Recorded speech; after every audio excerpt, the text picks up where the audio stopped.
Hello student, आपका हमारे YouTube channel Hemant class में स्वागत है। आज हम लोग जो है ज्योग्राफी का जो है लेसन 3 करेंगे। लेसन 3 है जो है क्लास 10 का जल संसाधन। तो हम लोग जो है जल संसाधन के बारे में अच्छे तरीके से पढ़ेंगे। तो जल संसाधन के बारे में हम लोग डिटेल में पढ़ेंगे। तो वीडियो को शुरू करने से पहले चैनल को कर दीजिए सब्सक्राइब, ज्यादा से ज्यादा लोगों के पास कर दीजिए शेयर। तो वीडियो की शुरुआत करते हैं। देखिए जो है पानी, जो जल है, जल का मतलब क्या है? पानी ही तो है। तो पानी जीवन दे भी सकता है और जीवन ले भी सकता है। कहने का मतलब पानी, जीने के लिए हमें पानी चाहिए और मर कैसे सकते हैं? अगर बाढ़ आ जाए तो बाढ़ भी क्या होगा? हमारी डेथ भी हो सकती है। इसका मतलब पानी जीवन दे भी सकता है और जीवन ले भी सकता है। पूरी दुनिया में अगर देखा जाए तो 75% जो है जल है और स्थल जो है 25% है लगभग। लेकिन क्या है, जो पीने योग्य पानी है वो उसकी मात्रा जो है बहुत कम है। जो पीने योग्य पानी है उसकी मात्रा बहुत ही कम है। अब हम लोग देख लेते हैं कि जल दुर्लभता क्या होती है।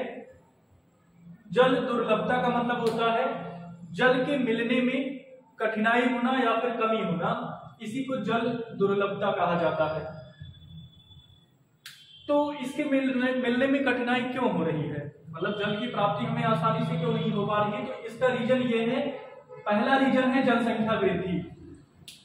जैसे जैसे पॉपुलेशन बढ़ेगी वैसे वैसे क्या होगा, जल की आवश्यकता भी बढ़ेगी। और जल सीमित मात्रा में अगर देखा जाए तो जो है पीने योग्य पानी जो है वो सीमित मात्रा में ही बचता जा रहा है, क्योंकि पॉल्यूशन इतना ज्यादा होता जा रहा है। तो कहीं ना कहीं पॉल्यूशन भी रीजन है, जनसंख्या वृद्धि भी रीजन है। तो जनसंख्या वृद्धि जैसे जैसे होगी, लोगों के क्या होगा, लोगों को जो है पानी की आवश्यकता ज्यादा पड़ती जाएगी, कपड़ा धोने के लिए और उसके बाद फिर नहाने के लिए। तो इस तरीके से पानी की जरूरत बढ़ती जाएगी। तो क्या होगा, पानी के मिलने में जैसे जैसे जनसंख्या बढ़ेगी वैसे वैसे कठिनाई का सामना करना पड़ सकता है। इसलिए जनसंख्या पर नियंत्रण अति आवश्यक है। तो पहला हो गया। दूसरा क्या है, उत्पादन में वृद्धि। जैसे कोई फसल रहती है, अगर कोई फसल है उसको हम उत्पादित करते हैं, तो हम ये सोचते हैं कि जो फसल हम बैठा रहे हैं या जो फसल हम लगा रहे हैं तो क्या हो, वो बहुत ज्यादा मात्रा में पैदावार हो, उसकी पैदावार ज्यादा हो। तो इसके चक्कर में हम ज्यादा से ज्यादा सिंचाई करने की कोशिश करते हैं। जब ज्यादा से ज्यादा सिंचाई करेंगे तो क्या होगा, जल धीरे धीरे कम होता जाएगा और जल को प्राप्त करने में हमें दुर्लभता आ जाएगी। तो किसान अधिक फसलों के लिए जो है अधिक जल से सिंचाई करते हैं। ये कहीं न कहीं जल दुर्लभता के कारण में आता है। इसके बाद मौसम में भिन्नता, ये भी है, क्योंकि कहीं कहीं पर जल आसानी से मिल जाता है और कहीं कहीं पर हमें जो है जल आसानी से नहीं मिल पाता है। जैसे कुछ जगह पर हमें दुर्लभता का सामना नहीं करना पड़ता है, वहां पर जो है बारिश ही इतनी मात्रा में होती है कि जो है जितना भी जल रहता है वो आसानी से मिल जाता है। जैसे बारिश कम होती है राजस्थान में, और बारिश का मेरा एक वीडियो आएगा, उस पर आप लोग देख लीजिएगा कि बारिश जो है क्यों होती है और उसके बाद फिर उसके क्या क्या कहां पर बारिश ज्यादा होती है। क्योंकि वो वीडियो जो है हर एक चीज समझने में आसानी करेगा, मिट्टी को समझने में भी, और उसके बाद फिर यहाँ सब पॉइंट से भी क्लियर हो जाएगा, ग्राफिकली समझाया गया है। तो उस वीडियो को देख लीजिएगा। तो कहीं बारिश कम होती है और उसके बाद फिर जो है तब वहां पर क्या होगा, सूखा जैसे संभावना आ जाएगी। जैसे राजस्थान का क्षेत्र हो गया, वहां पर सूखा जैसी समस्या रहती है, तो वहां जल तो और ही दुर्लभता में मिलता है।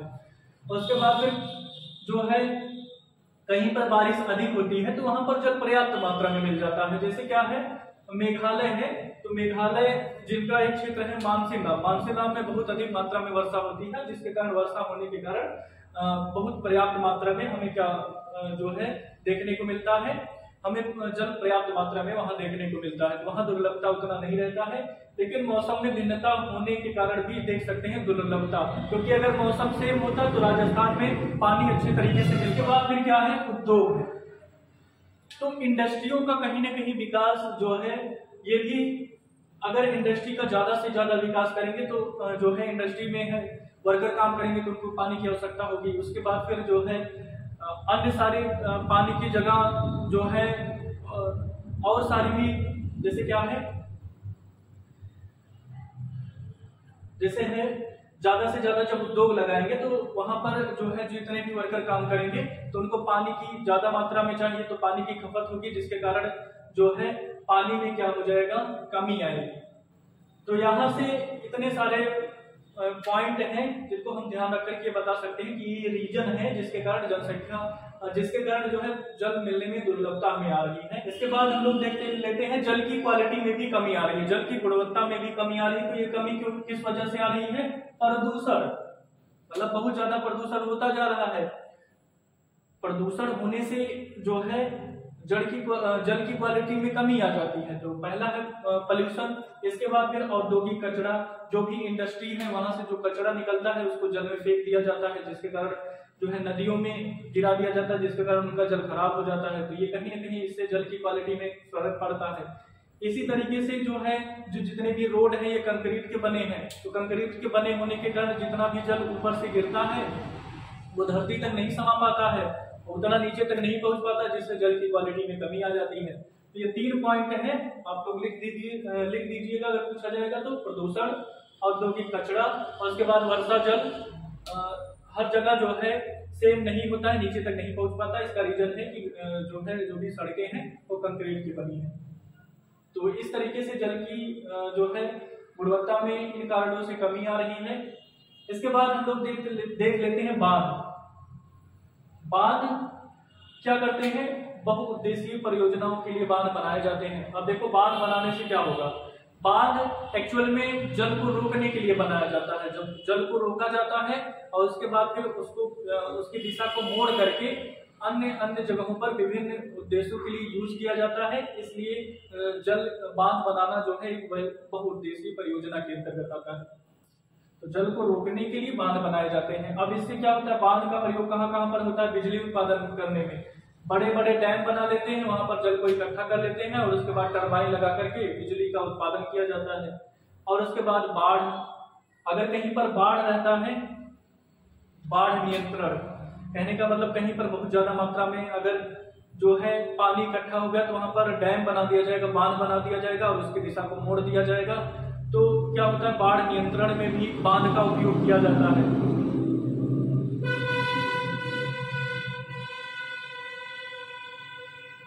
इसी तरीके से सिंचाई करने में भी कहीं ना कहीं किसका उपयोग किया जाता है? सिंचाई करने में भी जो है बांध का उपयोग किया जाता है, क्योंकि बांध बना करके जो है जो भी आसपास के खेत रहते हैं वहां तक जो है नहरें निकाली जाती हैं और जो है नहरों से सिंचाई की जाती है। तो ये बांध के कुछ उपयोग हैं। और इसके बाद फिर बांध बनाने से क्या क्या नुकसान हो सकते हैं? अब बांध बनाते तो हैं लेकिन उससे नुकसान भी है। जैसे जो भी जलीय जीव रहते हैं उन पर बुरा प्रभाव पड़ता है, क्योंकि जब बांध बनाएंगे तो बांध बनाने से बांध के पीछे वाला जल और बांध के बाद वाले जल में जो है कुछ प्रजातियां ऐसी होती हैं जो कि बिछड़ जाती है, पीछे रह जाती है, कुछ आगे हो जाती है, जिसके कारण जो है उन पर विशेष प्रभाव पड़ता है और जलीय जीव की कुछ प्रजातियां नष्ट भी हो जाती हैं ऐसा होने पर। उसके बाद फिर वनों की कटाई होना। तो वनों की, क्योंकि बांध बनाते हैं तो बांध बनाते जहां पर बांध बनाएंगे वहां पर हमें वन को साफ करना पड़ेगा, और जब वन को साफ करेंगे तो जो है कहीं न कहीं जो है वनों का ह्रास होगा। तो बांध बनाने से वनों का ह्रास भी होता है, नुकसान भी होता है। और अब ये देख सकते हैं कि बांध बनाने के लिए इसीलिए लोग विरोध करते हैं, क्योंकि इस विरोध को हम देखा जा सकता है। नर्मदा नदी बांध जब परियोजना बन रही थी, नर्मदा नदी पर बांध बनाया जा रहा था, तो उसको बारे में उसके लिए जो है लोग जो है सड़कों पर उतर आए थे। उसके बाद टिहरी बांध में भी देख सकते हैं, ये बांध बनाने के लिए इसीलिए विरोध होता है क्योंकि इससे कुछ प्रजातियां नष्ट हो जाती हैं, मानव जीवन पर इसका बुरा प्रभाव पड़ता है। जो आसपास के क्षेत्र रहते हैं उन पर जो है बुरा प्रभाव, क्योंकि जो जंगलों पर डिपेंड है उनका जंगल सफाया हो जाता है, तो इस कारण से उनको लकड़ी काटने में दिक्कत होती है। इस कारण से जब बांध बनने लगता है तो उसका लोग बड़े पैमाने पर विरोध करते हैं। इसका 2 एग्जाम्पल है, एक नर्मदा बांध जब बन रहा था तो उस पर विरोध किए थे, एक टिहरी बांध जब बन रहा था उस पर विरोध किए थे। इसके बाद फिर है वर्षा जल संग्रहण। अब यहाँ पर से ये हो गया जो है बांधों के नुकसान हो गए, क्या क्या नुकसान है। इसके बाद फिर हम लोग ये देखते हैं कि वर्षा, अब इन सब रीजनों के कारण जो है मतलब ये सब रीजन है जिसके कारण हमें जो है जल के संरक्षण की जरूरत पड़ती है, जल को संरक्षित करने की जरूरत पड़ती है। जल को अगर हम संरक्षित करेंगे तभी जो है उसको लंबे समय तक उसका उपयोग किया जाएगा, आने वाली पीढ़ियों के लिए भी, और जल शुद्ध रहेगा। इन सबको जानना हमारा परम कर्तव्य है। तो वर्षा जल अब इस कैसे संरक्षित करते हैं, वर्षा के जल को कैसे संग्रहित किया जाता था? तो पहले क्या होता था, पहले प्राचीन काल में बड़े बड़े कुएं खुदवा दिए जाते थे, तालाब खुदवा दिए जाते थे, गड्ढे बना दिए जाते थे ताकि वर्षा का जल रुक सके। और भी क्या होता था, छत बनाया जाता था। पुराने समय से ये मतलब जो है प्रथा जो है चली आ रही, छत बनाया जाता था। छत से जो है पाइप के थ्रू नीचे डैम रहता था, वहां से जो है जितना भी छत पर इकट्ठा जल रहता है वो पाइप के थ्रू डैम में इकट्ठा हो जाता था, और जो है सूखा पड़ने पर उसका उपयोग होता है, और जो है उसका उपयोग सूखा पड़ने पर होता था। उसके बाद फिर मान लो फसल की सिंचाई के लिए भी उसका उपयोग कर सकते हैं, पीने के पानी के लिए, क्योंकि वैज्ञानिकों के द्वारा ही ये जो है सिद्ध हो चुका है कि जो पीने का पानी होता है, वो जो वर्षा का जल होता है वो शुद्ध रहता है, पीने के लिए शुद्ध रहता है, सबसे शुद्ध पानी माना जाता है जो वर्षा का जल होता है। तो यहाँ से इस तरीके की जल संग्रहण की व्यवस्था थी पहले। और वर्तमान में भी देखा जाए, अगर कर्नाटक और तमिलनाडु ऐसे दो राज्य हैं जहाँ पर ये अनिवार्य ही है, अगर आप घर बनाते हैं तो जो है इस तरीके से छत की डिजाइन होनी चाहिए कि वहां से जो है पाइप के थ्रू जो है टैंक में जल इकट्ठा किया जा सके। तो कर्नाटक और तमिलनाडु में ऐसा घर बनाना कंपलसरी ही है। और इसके बाद फिर जो है अगर देख सकते हैं मेघालय में क्या रहता है, बांस ट्रिप्स से सिंचाई की जाती है। वहां पर क्या होता है, जो झरने रहते हैं वहां से बांस को जो है पाइप के रूप में इस्तेमाल किया जाता है। झरने में से जो है वो बांस को कनेक्ट कर दिया जाता है और जो है उसको खेत तक पहुंचाया जाता है। तो इसे बांस ट्रिप सिंचाई भी कहते हैं। तो ये मेघालय में प्रचलन में है, झरनों का पानी जो है बांस द्वारा खेतों तक पहुंचाया जाता है।